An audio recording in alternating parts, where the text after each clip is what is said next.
Oh, hey, I can hear my own voice now. We're on, hey, this is all the pre-show antics. Yeah, right here. wow. The pre-show antics. What is that? You just lost train of thought. That was a I'm miracle. like a That was squirrel. amazing. Like you had a thought, and you went. One the minute. Pre-show antics are 1 minute. Well, you said he is a Marine, right? I mean, is Steve's it gonna be a really great guest. that uncommon for me to Steve's gonna lose be a great guest. thought He's gonna be a process great right in the middle of it? It would not be. Right in the middle of the- yeah. So if you're joining us by Facebook, we got Steve Beasley on here. He's a 160th SOAR veteran. If you don't know what the SOAR is, that's Special Operations Aviation Regiment. They ferry cool guys around.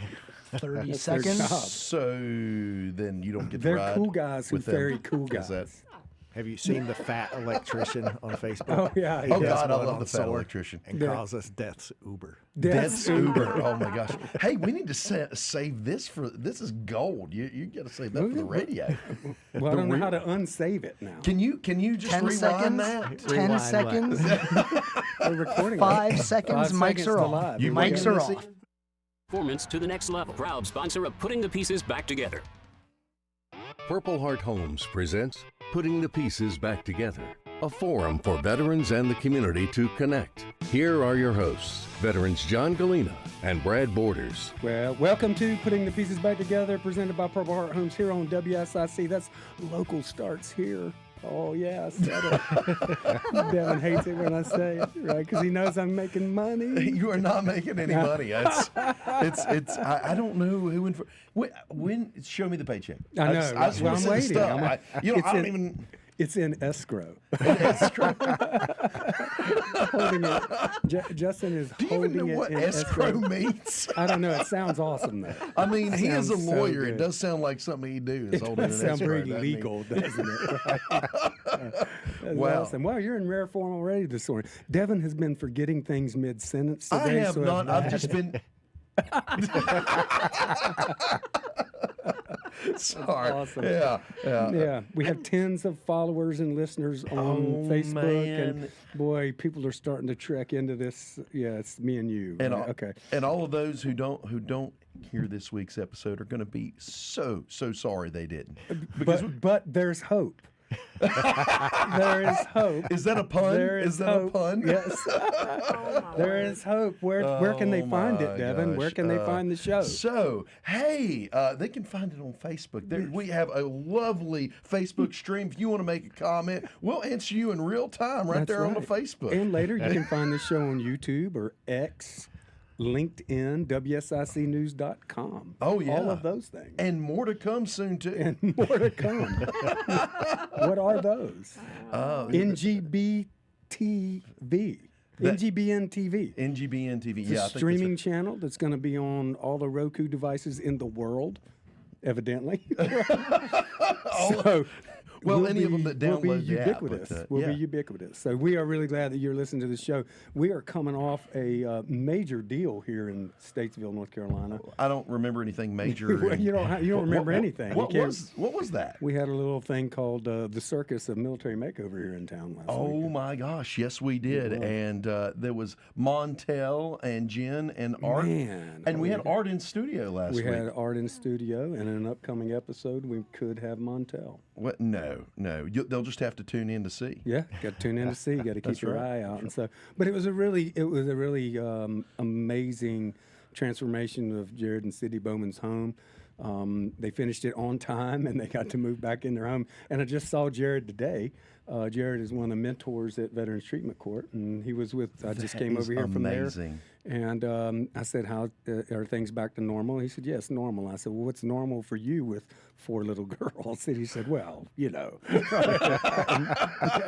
Now those are the most well-behaved little girls I've ever seen in my life. I'd They say. are So amazing he has no kids. room to complain. And there. I will tell So- you this: Miss Tammy was present at the birth of one of those children, Oh my gosh! serving wow. as a Number 3. you were the number 3 midwife. I was one of the ladies who was. I did not deliver a baby, but I was there for it. Wow. I will tell you this about Jared my was wife. deployed. Yeah, he was deployed, and Tammy was there. But if we were on the prairie, my wife could deliver babies. She could do it. That's amazing. She could do Oh, it, yeah. man. She not only can She not only can have babies, but she can deliver babies. Wow. She's really good at all of them. Yeah. And you can deliver the sermon after the Yeah, I baby's can. done. I can. So, we can do that. Yeah. So we're going to go from midwives to Night Stalkers. to night stalkers. Yeah, Yeah, let's do that it. is a That's that a is great transition. Crazy transition there. Yeah. So who do we have here with us? So we have one of a longtime friend of mine. No, you don't say. Yeah, I do say. Steve Beasley.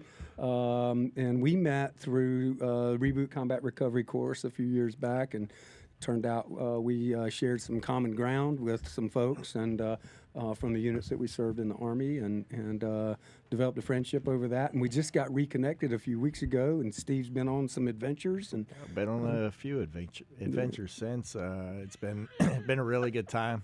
Yeah. Meeting you guys and then reconnecting with you. Yeah, man, it's been great. It was so like one day I was sitting in my office and I walk out of the little nook area right there, and this dude is standing in the doorway.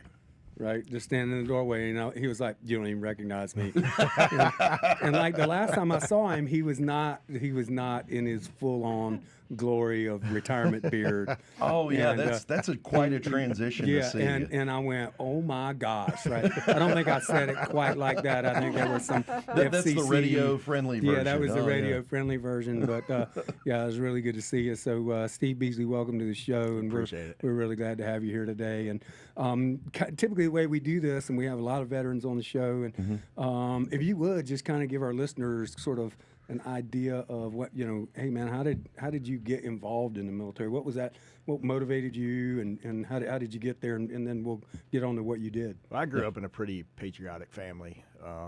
My dad was Army, uncle was Air Force. The two older brothers were Marine Corps during Desert Storm. It never stopped. Just never stops. He hears the word and loses control. Marines. Marines. Can't help it. Can't help it. First to fight after special operations. Wow. Oh man. Well played, sir. Wow. Well played. You have met your match. Well, I'm going to be nice to the guest, unlike. So now it's, like I said, patriotic family. And then in '95, I decided to join the military myself. Was a brand new dad, and had lost my job, got laid off. So How old were you at the time? probably 20, Okay. 19, 20. Oh yeah. Yeah, Young, I was young young. dad. I was 19 when my oldest son was born. Okay. And I needed something to pay the bills. Yeah, and it's a hard I place had to be in. considered going to the military anyway, talking to recruiters constantly. And my two older brothers actually told me, look, unless your only goal is to be a Marine, join a different branch of service where you can use something when you get out. Fair enough. and that came. Wait. Let me write that down. Let's save that one for later. That's a good one.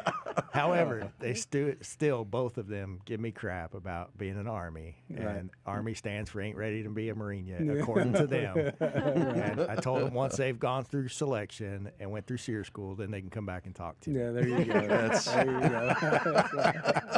So when you entered in the military, obviously not everybody, you don't get into special operations like your first go. You got to do most of the time you got to do something else. What did you do when you first got in? When I joined as a medium helicopter repair, Chinook guy. Wow. And they had come out to do a recruitment at T school, which is AIT is Advanced Individual Training. So at T school, they had come out and done a recruitment thing, and I was like, "Hey, that sounds like a cool." So the place to be. 160th Yes. dudes came out. They came out to recruit dudes. young guys. Yeah, gotcha. At least get the thoughts in there for guys to start working in that way. And typically, even at that point in '95, it wasn't often that guys went straight to the 160th from T school. Yeah. We did have 6 guys from my class that went to the 160th for Green Platoon, which is assessment for the 160th, and the rest of our guys took off to Korea or Germany or something like that. But I think it was like 4 or 5 of us that went to the 160th, which is pretty cool. Okay, well, let's pause. Yeah, let's pause right there. We're getting ready to jump into a break and hear from our sponsors that keep us on the show, keep us on the radio. It's amazing that they do that. They still do that. I know. We love you. I go back and listen to the show sometimes. Yeah, that's right. I would too. So we'll be back here in just a few minutes. You're listening to Putting the Pieces Back Together on WSIC. Local starts here.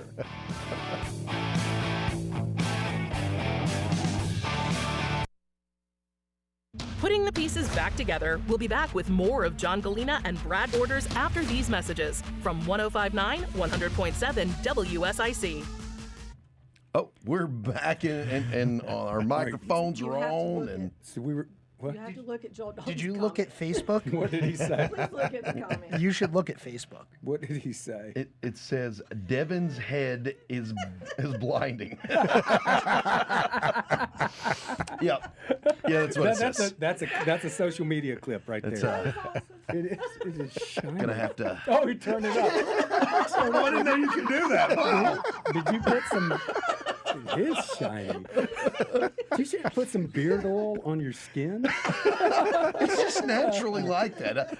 I'm sorry that everyone can't have this smooth, amazing scalp that I have here. It's it's both a blessing and a curse. It's good that you don't have like one of those Shar-Pei heads. One of those people that looks like when they're bald, it looks like the brain is on the outside of their head. Yeah, I know. I actually. I was in the Marine Corps with a fella like that. Remember Carlos Boozer that played for Duke? Carlos, I'm not that old, man. I'm sorry. No, he's not. When did he play? Like 1954? No. I don't know. 2000. He had like a brain on the outside of his head. His sunglasses on. Joel said he's got his sunglasses on. Oh, my gosh. Oh, that's fantastic. It's so good to have Joel on the team. Oh, man. Yeah, I love Joel. He's a good dude. How long we go before we go back, Joe? Minute and a half. Okay, minute and a half. So we were talking about I think what we'll do next break, we're going to talk about boot camp stories. Oh, right. You want to do that? You I want to do would a boot love. camp Yeah, story? yeah. Everybody tell a boot camp story. Paul Cockrum has got an incredible boot camp story. Are we going to let Paul call in and do the boot camp story? We could do that, Paul. If you want to call in, tell your boot camp story later in the show. Here, that'd be great. I'll text you the number, Paul, if you are listening. Okay, that'd be great. Paul's got a good. I don't know. Maybe He'd have he to is. do it during the break. I've got because some. I think that is a not for the public airwaves boot camp story. I've got some excellent boot camp Joe stories would as well. appreciate It has to do with. It has to do with 1 minute? flatulence. Yeah. Oh, flatulence. Flatulence. Yeah. By the way, speaking of flatulence, did you hear that they had to? Hear your. They had to turn a latest plane speech. around. They had to. They had to bring a plane. There was a plane in Arizona. They had to bring back to the gate because the dude was too gassy. I'm not kidding you. Oh, There my were high gosh. winds. There were high winds. Wins. Seriously, 30 that's what it seconds. said in the article. Cabin Not pressure. kidding, man. Cabin pressure. Like they said, everybody was about to hurl, and, they had to, and then the guy was like belligerent about it. He was belligerent about his flatulence. We couldn't not help his it, man. fault. It's 10 not- seconds. amazing. 10 seconds. Went to the VA. They put him on some new meds. I don't know what. Mike's off. Here we go. Oh, Here we go. man. Lord help. Mooresville. Call now to speak with John Gallina and Brad Borders at 844-STUDIO-4. It's Putting the Pieces Back Together on 105.9, 100.7 WSIC. Welcome back to Putting the Pieces Back Together. We are here with our wonderful guest, Steve Beasley. And, man, it's just been, what's the look, Brad? I don't know, man. You just look like you're gonna forget something. I am I would forget my name if I didn't have it written on my underwear. It's You look like you were like inching. You knew what you wanted to say, but it was almost in grasp, and it was right close. It was so close. I was almost there, And but I gone. just couldn't. I just wanted to talk about your flatulence, and if y'all are not listening or watching us on Facebook or YouTube later, you need to go back. That last segment, it wasn't on air friendly, but it was pretty funny. So yeah, you're missing it. hey, let's get back to our guest. You were just talking about being selected for the 160th. Now, for those of us who are not in the know, what is that? So once I got there, I had to go through a selection process, which everybody has to in special operations, whether it be Delta or SEAL team guys. SEAL team guys go to BUDS. You have the selection course for SF guys. You have RASP for Rangers, where it is a process where for us in the 160th, it was 4 weeks. So we went through land nav. We went through getting our heads beat in the dirt. We went through range week. We went through a more advanced combat lifesaver course, which is buddy aid, and then they had the right to say, sorry, you're gone, even if you made it most of the way, because your personality did not fit for what the team needed. So I made it through selection and ended up going to our maintenance company.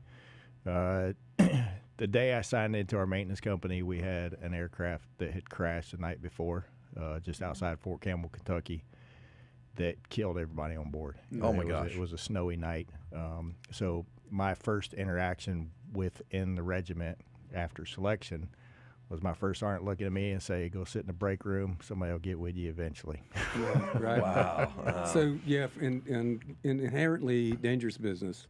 100%. Yeah, and so tell folks what's the mission of the 160th Special Operations Aviation Regiment? So I'll start out with how the 160th came about. Okay. For most people that don't know, the 160th is a very young unit in the military.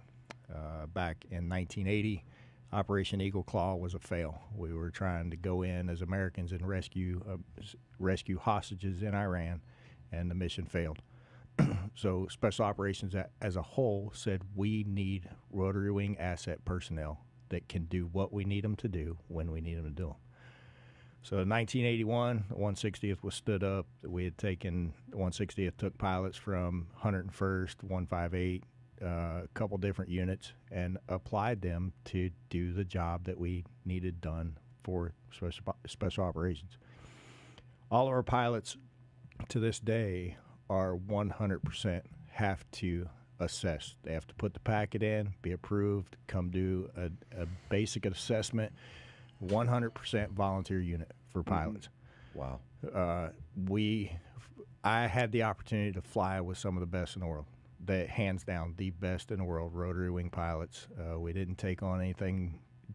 We wouldn't bring less than a W-2 in. He had to have a minimum of 1,000 hours, flight hours, before they'd bring him on as a pilot. Just hands down, best unit out there, best pilots in the world. And we'd go low level at night under nods. Yeah. And even back in the 80s when nods were just crappy boxes on your face. Yeah.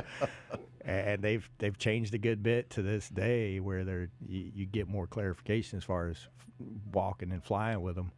But yeah, just awesome unit, hands down. Yeah, kind of the mantra is we own the night. We own the night, yeah. And we will go anywhere our special ops guys request. Yeah, absolutely. Anywhere, no so matter what. Tell us about your specific job when you made it through Green Platoon and you're in the unit. What was your actual job? You were on a Chinook, I imagine. I was a Chinook guy. Yeah. So I spent 2.5 years in our maintenance company. Mm-hmm. And then decided, hey, I want to go to flight company. Ended up becoming a crew chief. So I was a door gunner, a flight attendant. Flight attendant. Yeah. That's a heck of a way of saying that, huh? What do you guys need? Man. Yeah. Welcome to Night Stalker Air. Crazy Horse Airlines. Yeah, Crazy Horse Airlines. Do they serve Fresca? Yeah, there you go. Fresca. We got water from the cooler. Yeah. Were you doing like, the whole, if the oxygen mask descend, make sure you put it on yourself first before you render aid to another. No, we got oxygen. The guys in the back did not.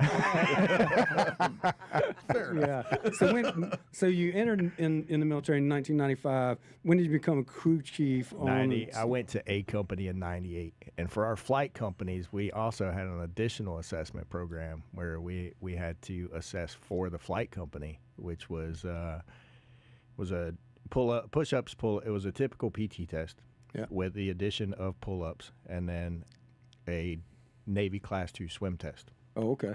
On the same day, encompassed with a Dash 10 test, which is an aircraft knowledge test. Oh, right, yeah, because that's probably pretty important. I think I would have went off with that. He is, I can hear him now. Like, God, that guy's super fit, but man, he does not know anything about a helicopter. Hey, and we had those guys. Yeah. We had those meatheads. Man, that's not who you want flying around the special operations guys, is it? So 99, you're a crew chief. 98 is when I went to flight company. And then like 9/11 happens. Where were you at during 9/11? So what happened after that for you? I had a break in service. Okay.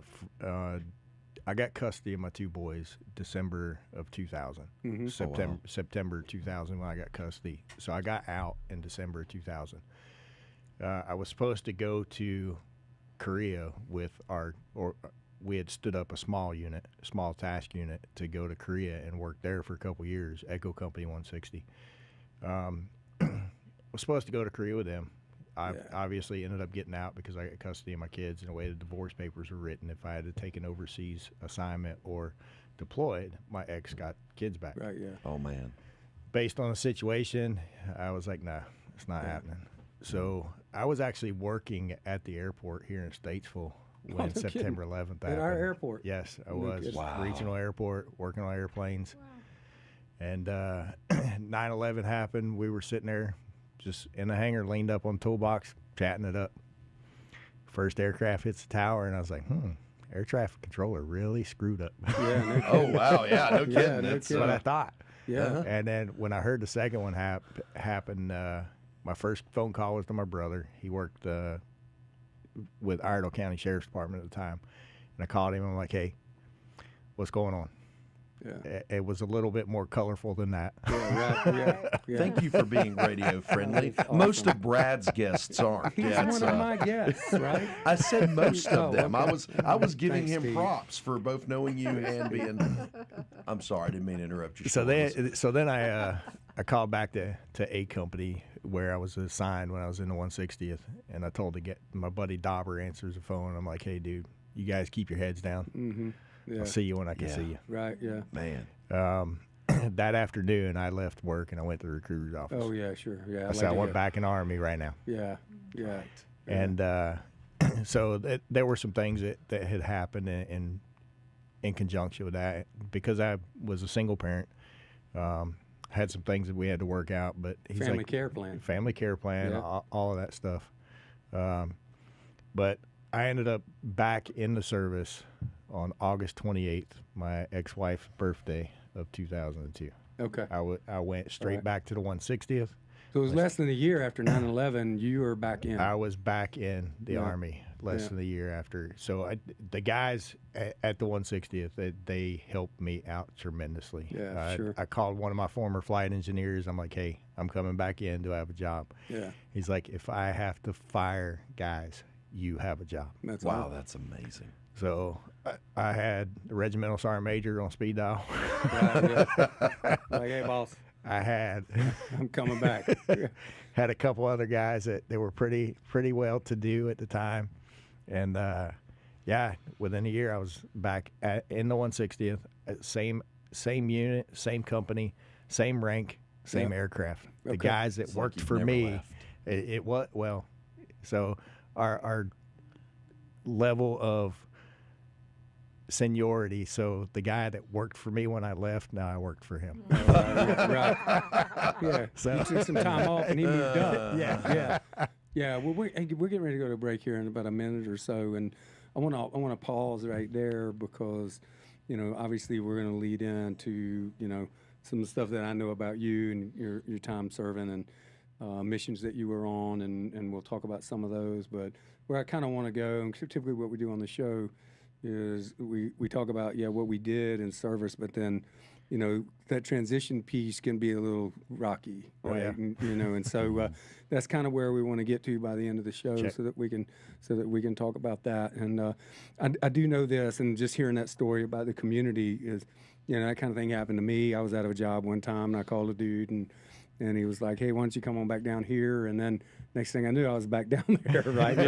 And for those that don't know about the special operations community within the Army, and really the Army is all I have. I don't know about how MARSOC works or the SEALs or anything, but the Army special operations community is super tight and super loyal. Oh yeah, super loyal to each other.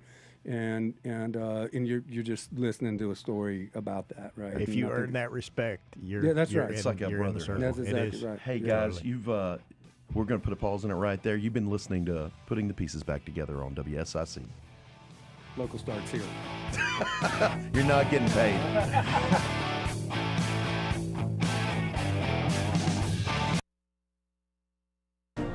There's more Putting the Pieces Back Together with John Gallina and Brad Borders on the way from 105.9 100.7 WSIC. Fresca. It's very refreshing.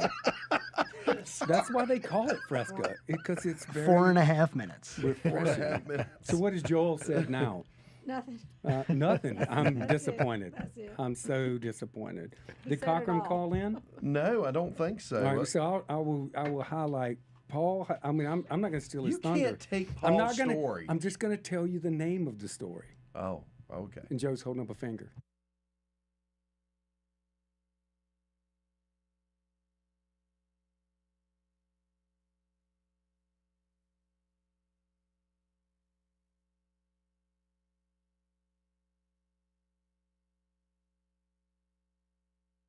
Yeah. So, all right, we had Thank you, to take a Joe. little Little Joe. technical difficulties Yes, there. technical I don't know what difficulties. happened. I don't know what happened there. So I will just give you the title of Paul's story. And the title of Paul's story, no, it's called The Fresh Wind Recruit. That's all I'm going to say. You know it's funny. I know this story, yes. Or and the it Fresh is- Air it is- Recruit. it is Fresh Air Recruit. Yes. You've heard the story? Yeah, I have. No, you haven't. I have. No, I you have. haven't. I've heard the story. Okay, I've known all right. Paul for many, many years. I've heard this story. You don't think we've had boot camp stories? Yeah, That's boot it. camp story. I've So got a boot camp story. Talk to me. So I'm in my rack late one night. No kidding. Yeah. There I was. There I was, and you're just worn out from the day. As soon as your head hits that pillow, boom, Yeah. you're gone. Right? Wish I could do that now. Man, no kidding, right? Yeah. I still can, but anyways, I'm laying there in the not rack, me. and all of a sudden, smack, I hit the ground. I didn't know what happened, and I've got this face like just 3 inches from my face, and he says, "Oh yeah, I got you now, Hodges. Oh, you're gonna put. Wait a second." You're not Hodges. And I was like, oh. And he said, you didn't see shit. and so I got back up in my Was rack. it a drill instructor? Oh, it was a drill Oh, instructor. I and was he getting ready to say if it was one of your brethren. no, it that was a drill sounds kind of instructor, weird. and he was 3 inches from my face, and I got back in my rack so fast, now, and I was laying there, and I was just staring at the darkness, and then I hear, I got you now, Hodges. Oh, you heard it again. Oh, you push now, Hodges. Push now, Hodges. So he's having You know, Hodges if do you heard push-ups that out in of the night. context, that would be horrifying. Oh God, yeah, it's and that's going to be a clip for the old YouTube and the TikToks and the Facebooks and such, right? That's just right. We'll just do the push now, Hodges, You and not know, the rest of it, and I see what got you. happens. I Got You Now Hodges was the name of my death metal band in the 80s. Have you heard of our album? Push Now. Push now. Oh man, that seems more like a That's like an indie rock like band. a hip hop. Yeah, like an indie. Like the early days of hip hop. I got you now, Hodges. What Yeah, was that would have been hip hop. Yeah. Yeah, it does sound like a hip. That was It the takes name of two my to make hip. a thing go right. Yeah, like who was that? I don't know where the show is going to. We have left the Sanity building for Oh sure. my gosh, I really do think that the breaks are getting better and better, and I'm not sure how the quality of that on-air programming No, is, the but quality is low, but the antics are high. oh yeah, oh man, right. and it's not due to the quality of our guests; it's the hosts. They're just It's purely. You cannot. No, you can. This is not Steve's fault at all. You guys have a X watcher right now. an X-watcher. What An is it? X- What do you mean, a former watcher? No. On X. Twitter. Oh, I didn't know we were live on. So we're live on Twitter. All of those Yeah, we're live on YouTube. Oh my we're live on gosh. X. We're live on LinkedIn. We're We must live on we have LinkedIn. to be very professional now. Oh, I didn't know this. Because we're on LinkedIn. I should be wearing a tie or 10 seconds. Can we Let's get talk my about- headshots up? Let's or talk about something? business processes. I need to put this button back. Blinding. Mic's off. 2, 3. It's Putting the Pieces Back Together with John Gallina and Brad Borders on 105.9 100.7 WSIC. Welcome back to Putting the Pieces Back Together, presented by Purple Heart Homes. Did you know that Purple Heart Homes is a 501c3 based out of Statesville, North Carolina? We are a national organization, but buddy, we are local first. And we are here live on WSIC. That's Local Starts Here. It used to be News Talk Now, but now it's Local Starts Here. See that? Do you see how I did that? I wove that in so that I could get more stipends and more per diem and more I'm from pretty Justin. sure it's a penalty if you say the old catchphrase. Is that what it is? And so you have That's just a- gotten like, yeah, yeah, that was a deduction. Yeah, that was a deduction. But thanks for listening to us. If wherever you are, whether you're driving or you're watching on X, That's evidently right. that's a thing now. Live on X. You can be live on X. And Joe said you got an X listener, and I was like, what? Somebody who used to listen to us? I bet there's a lot of those. A lot of them. They were like, oh, I'll listen to this for a little while. Nope, now I'm an ex-listener.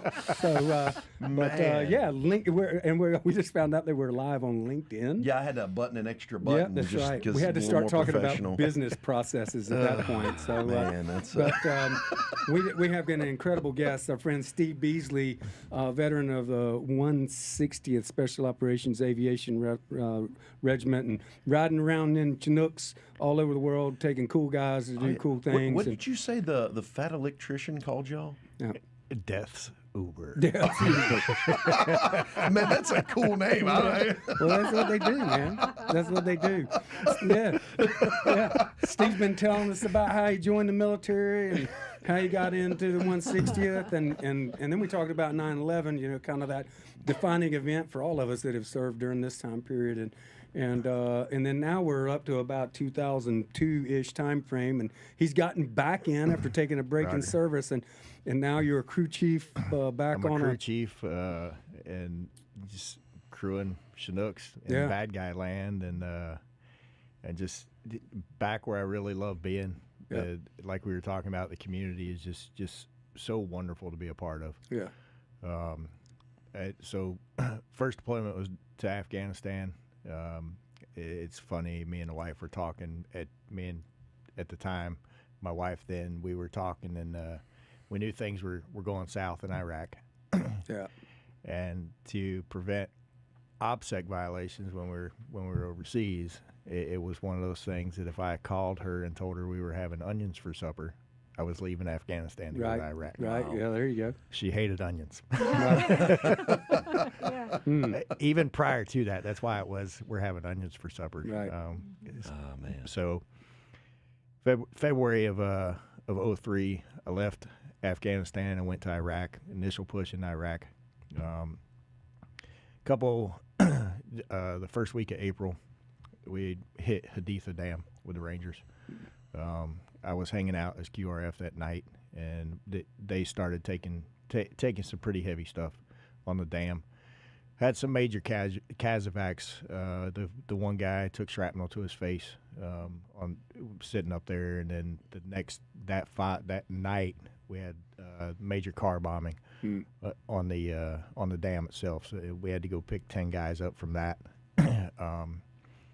And it's just multiple other things involved. Was that kind of your first? Was that the first kind of like, this is like, holy crud? Yeah. This is real. So that was really real to me. I had flown a couple missions in Afghanistan, but Afghanistan was pretty docile when I was there. But going into Iraq, it was pretty heated when we went in up there. We sent the Black Swarm across the border 1st of March. Little birds, and the DAPs, little birds just blowing stuff up, DAPs blowing stuff up, and then we were putting guys across the border. Wow. But yeah, that Haditha Dam was a huge impact on me. The night we picked those guys up on the car bombing. You look at a guy and you know he's dead. You know he is dead. Well, the last guy loaded on the aircraft, he was loaded on the ramp hinge on a Chinook. I was running left ramp that night, and we go to take off, and I feel something hit me on the inside of the leg. This dude's arm. And he was moving it. He was not moving it. Oh no! Just from the vibration of the aircraft. Oh, but I looked down thinking this guy, I'm like, there's no way he's still alive. Yeah. Right. Oh, wow. But it's gotten easier to talk about now over the years. But yeah, it was pretty intense. Yeah. Aircraft just stunk of burning flesh and bone, and just we had a couple guys that were still alive that were up in the forward cabin area getting treated by our docs, and obviously the screams. It was pretty freaking intense. Yeah. But I can honestly say that with all the heartache, with all the body aches, I would go back and do it the same all over. Wow. Yeah. That's, I get it. Hands down. Yeah, I get absolutely. it. I get it. Yeah. And then from there, I ended up getting medicaled out in 2006 for lower back problems. And me and the ex, we went through some major ups and downs to the point where one night she told me, she's like, look, and this is it's probably 2017, 2016, 2017. And she told me, she goes, I love you, but I cannot wake up every day wondering what kind of person I'm waking up to. Yeah. And that was the defining moment that got me looking into Reboot, because I thought I was good. Oh yeah. I had dabbled with some therapy through the VA, but I thought I could handle it. Yeah, I get it. I think we all think. I can't tell you how many times I've heard that. Oh, I'm good, man. I'm good. Yeah. But the problem is how do you define good? Right? I mean, what's good mean? I was getting up every morning. I was going to work. Right, yeah, right. That's it. Right. I mean, it almost to the point where a lot of guys, it's just like I'm existing. Right. I had a great opportunity to interface with some of our law enforcement community a couple days ago. My friend Mike Cloy, who's a retired 06, and he teaches a class to local law enforcement in about a 6-county area about what do you do when you're encountering a veteran in a law enforcement situation, right? Treat him like a person. Yeah, and absolutely. This is a 2-hour block of instruction for these guys, and it was fantastic. Nice. It was just brilliant. And one of the things that he was talking about is that a lot of veterans now, in this generation, feel invisible, right? Because they left their community, and because we're not in like this major upheaval where the entire country was a part of what was going on for all the years we all went to war, and it was only segments of the population. So it was almost like, oh, where'd he go? Right, so this is not like World War II. In World War II, it's like everybody went, like everybody the draft, and and Bobby's cousin, he was gone. Every community was. Life just went on for most of the country. Life just went on, and then you come back into a country where life has gone on, and you feel invisible. Yet you're carrying the fact that one night you took off from Haditha Dam, and a dude's dead arm brushed you, and you thought, And nobody knows that, right? Nobody knows that. Yeah, right? and you're in the Walmart, and it's so weird, right? It is so weird. It's one of those things that people that haven't been there, it's hard to describe to them. You can't explain. You talk about that with law enforcement. I'm also an EMT. Yeah. So it's one of those things when you build that community from the military, when you have that community build up. It's so nice to be able to just sit down and talk with them, and that's what most of our veterans want. Yeah. It typically, when you're called to that, whether it be EMT or law enforcement, those guys are just wanting someone to talk to listen to them. Just value me for a minute. Right. My story is important for me to tell. So, hey, Steve, that's a great stopping point. Thank you so much for. Appreciate you bearing your soul. My pleasure. That's amazing. You're listening to Putting the Pieces Back Together, presented by Purple Heart Homes, and we're going to hear from our sponsors. We're going to be right back with Steve Beasley. This is an amazing story. You want to come on back? We'll be back in, as Chuck Willery used to say, 2 minutes and 2 seconds. I don't think that's accurate. It may not be. Stay around on Facebook or X or LinkedIn, wherever you're at. Yeah. Keep it right here. Putting the Pieces Back Together with John Gallina and Brad Borders will return after these messages on 105.9, 100.7 WSIC. It's got a rain continue. Tell him about. I know who Chuck Willery is. I'm just screwing with you. Yeah, Chuck Willery. What was the show he was on? Chuck Willery. Yeah, but the dating show he was on. The dating game? The dating game, I guess. Here you go. We'll be back in 2 minutes and 2 seconds. I think it was the dating game. I'm pretty sure, it was called the dating game. Okay. Yeah, I don't remember. Here we go. We'll be back in 2 and 2. So do you have a boot camp story? Steve? Oh, please. Yeah. It's sad because I was talking to my mom not too long ago. I don't have very many childhood memories to include boot camp. Oh, really? Oh, yeah. It's funny you describe boot camp as childhood because you're like 19. You're still kind of a kid. As you were, kid. So I will say this about boot camp. I was expecting boot camp to be like the Marine Corps. Where'd you do it? Where'd you do boot camp? Lost in the Woods, Missouri. Okay. No kidding. Right. Fort Oh, Leonard yeah. Wood. I've been there. Yeah. So I was disappointed in boot camp. It wasn't tough enough. It was not tough There's no enough. yellow footprints here. Where are the yellow footprints? Y'all chose the wrong place to go. We do that. No, I did not. because I ended up in a much better place. We have to do the Navy swing call as well.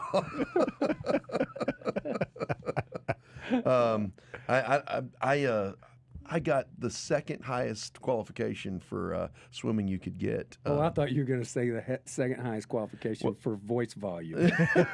No, and what it is, I'm not a very good swimmer. It's I'm a very bad drowner. And, Boy, that Hodges, he is bad at drowning. That's right. Yeah. I'm bad at drowning. I That's still good. don't know why that drill instructor hated Hodges so much. He hated that guy.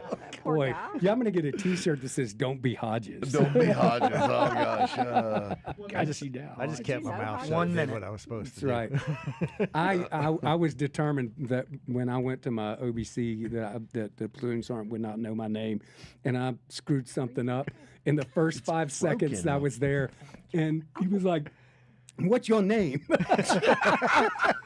And I went Borders. He was like, "Well, Chaplain Borders, you would do some push-ups for me." Right? Oh gosh. Day one, and he gave me the rest of the time. I couldn't get away from that. 30 seconds. Yeah. Oh, you only had to do push-ups and the first day. Is that?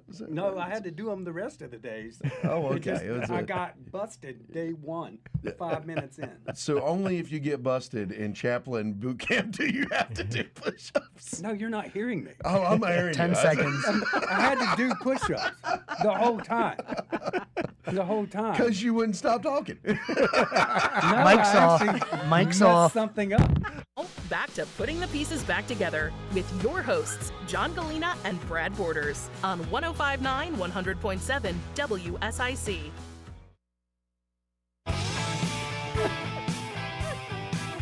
And welcome back to Putting the Pieces Back Together. You are listening live on WSIC with our great, fantastic guest, Steve Beasley, and there's also Brad here, if y'all care about that. Hey, if you want to know more about Purple Heart Homes and our mission, go to phhusa.org.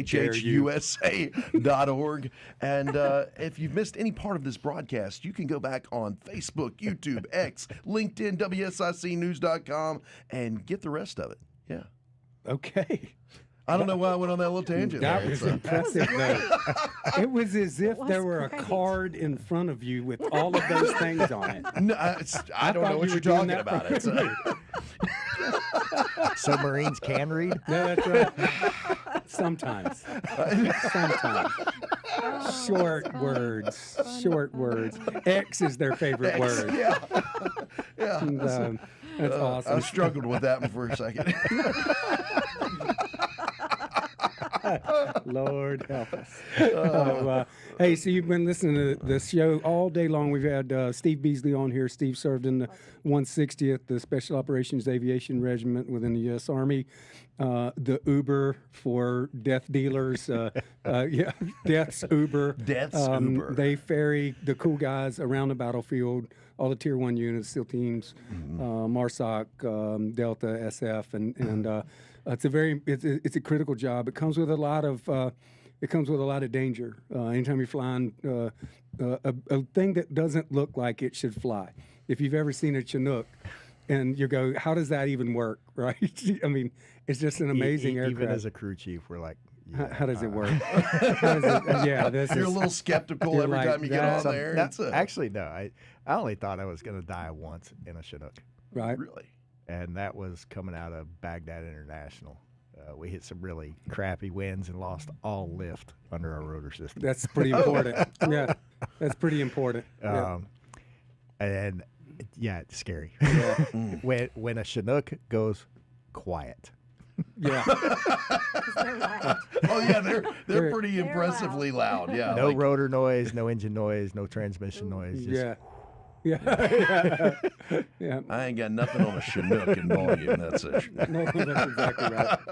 Yeah, that's when you start going, well, I think I'll learn to pray now. I was running right ramp that night. I just grabbed my 240 mount and I said, this is going to freaking hurt. Yeah. That's all I could think. Yeah. Oh my gosh. Yeah. So well, we were talking about, and in the last segment, and I wanted to talk about transition. Transition from the military, especially from multiple deployments and loss. You sometimes transition can be really hard, right? Yeah, for sure. My ex and I, like I was saying before we went to commercial, it got really bad. I was isolating horribly. Yeah. I did not want to be around anybody. Would just basically, I would go on days on end and just disappear. Yeah. No kids, no wife, nobody. Mm-hmm. And when Shelly moved out, it put me in a really dark spot. Mm-hmm. And I came across Reboot, and it's funny because when I came across it was something that one of our former flight surgeons in the 160th had supported at Fort Campbell. Yeah, that's where it started. Within that year. Yeah. And I was like, you know what? If he supports it, then it can't be half bad, because I respected this man. Yeah. So Shelly had moved out, and I ended up taking my youngest daughter to Reboot with me. Yeah. 12 weeks. My youngest daughter sat by me every week. Yep. Wow. She heard some things that most people that know me have never heard. Yeah. At 14 years old. Yeah. Yeah. And at the end of the course, when she read her story, it hammered me. Yeah. It was beautiful, though. It was beautiful, and I still carry it around with me on my phone. Yeah. So for those that don't know, Reboot's a 12-week course, and at the end of it, we we ask all of our veterans or every participant to write a story. And it's basically, who was I, what happened, where am I going, right? And Cheyenne wrote this amazing. Oh, she did. Amazing story. I mean, it was really cool. You know. And there were several nights I pulled in the parking lot, and I'm like, I'm not going in. And Cheyenne goes, Dad, we're here. Might as well. Might as well. Might as well. Wow. Might as well. They have food. Well, and I'm you like, got, I don't want to. She's like, Dad, you need to. yeah, and you got connected with some folks, and we're still friends from that day. You did ghost me for a year or two, though. I You just, did. You know you did. I've done that to a lot of people, Yeah. apparently. I don't tend to reach out real good. I know. And it's funny because even guys that I'm super, super close to, I'll go months on end without hitting them up. But when I do, it's like, sweet, hell yeah. Yeah. And I know I'm bad at that. That's all right. Sorry. That's all right. That's all right. But through Reboot, I met a bunch of guys from Purple Heart Homes, Yeah. and it was just a great group of people, great group of guys, ladies, but yeah, it was really awesome meeting you guys. Yeah. And after Reboot, I worked several different contracts doing contract work. So I'm an EMT on wildland fires. I worked a contract during COVID in a federal penitentiary in California. And I also teach off-road driving. This you do. Off-road driving. Wow. Yes, to military and civilians, and we teach our special operations guys. My boss there also, you know Tony Cerruto, right? Oh, yeah. Wow. So he's my boss down there. No kidding. Wow. Yeah. Great dude. But yeah, and within the last, so during COVID, I got on this idea that I'm going to build a van. Yeah. And I'm going to travel. So I bought a van 3 years ago, March, gutted it, started a restore on it. I've got basically a small, tiny home inside of it, full-size bed, Yeah. refrigerator, freezer, solar. It has been a beautiful build. I did a 4-wheel drive conversion on it. It was a 2-wheel drive, 15-passenger church It's van. giant. It's giant. And it's cool. It's jacked up too. It's like a zombie apocalypse van. I mean, it's got like stuff all over it and, stuff hanging off the sides and on the top, man. It's really cool. Yeah, it really is neat. And so I sold my house April 15 of 22. Moved out of my house and moved into the van full time. Moving into the van was just it was cool. When I made a decision to do it, I was like, I don't know if I can do this. As I started building the van out, and as soon as I put a bed platform in there, I was like, oh, I'm good. I got somewhere I can lay down and sleep comfortably. Yeah, we got to talking. Yeah, and I was like, when he came by a couple weeks back, and I was like, Steve, man, this is really cool, but like, where do you go, like, shower, right? Yeah, He was that's like, an important factor. He's like, I go to truck stops and Truck stop. I'll tell you what, if you've never been in a truck stop bathroom, in their shower rooms, They're awesome. It's a bathroom and a shower. Yeah. And most of them that I've been in are cleaner than most people's home showers. Yeah, they're nice. Yeah. It's like the one at Buc-ee's, man. The bathroom at gosh. Buc-ee's, man. That place is amazing. So. And Buc-ee's is pretty. Yeah, dang and then he's cool. also, I think he's got a They're not black bad membership sponsors. at Planet I Fitness. carry right? a black card for Planet Fitness, so I go get my workout, my shower, and then Yeah, back in the van. Yeah. So for everybody, Steve's not living in a van down by the river. No. I mean, Right. well, sometimes, but that's by choice. You right? would He's be got fishing to do. surprised at how often people look at me and assume it's by circumstance. Right. Yeah. Yeah. And it's not. When you had the opportunity, I mean, you just got through traveling to see all these national parks and this is amazing scenery. You're driving around, reconnecting with guys that you served with. Yeah. It's, so my goal is to see every national park in the United States. Man. Wow. Since I left North Carolina, December 1st of 22, I've hit 13 national parks. I can't tell you how many guys I've linked up with across the country. The Tuesday before Thanksgiving, I linked up with Dupe. He and I had not seen each other since July of 03. Oh my goodness. Yeah. Wow. 21 years. Yeah, we were in the 160th together in A company together. And it was just linking up with these guys that I haven't seen in anywhere between 15 and 20 years. It's just beautiful. Well, I'll tell you what, man, I'm just really pleased to see the growth in your life. And what I'd like to do is, like, down the way, man, we're going to have you back on the show because we want to hear more about what you've seen. Sweet. And appreciate you coming and being so forthright with us today. This is Steve Beasley, everybody. If you're interested and you're a veteran, or you got a veteran that you're connected with, or maybe they're struggling, or maybe they're just kind of feeling weird, and you want something that maybe outside of the box to help them, this course called Reboot is out there. If you're in the Statesville, Idaho County area, it's going to start February 20th. We meet at Purple Heart Homes. Hopefully somebody will hang something in the Facebook stuff. But you can find out more about Reboot Recovery by going to rebootrecovery.com. And you can find our course on there. It's absolutely free, and you get a meal. Yep, and it's meal. always a good meal. It is always a good meal. And even if it's not Reboot, reach out. Yeah, that's right. Amen. Devin, it's been a joy being with you today. Yeah, you know, I had a great time, Your head too. is so shiny. But thanks. It was thanks to Steve. Have a great weekend, everybody. We'll see you next week. Have a good one.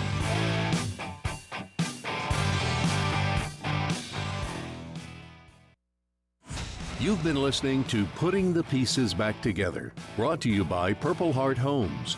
Please consider to improving the lives of veterans one home at a time by visiting purplehearthomesusa.org. Join us again next Thursday at 3 p.m. for Putting the Pieces Back Together on WSIC News Talk Now.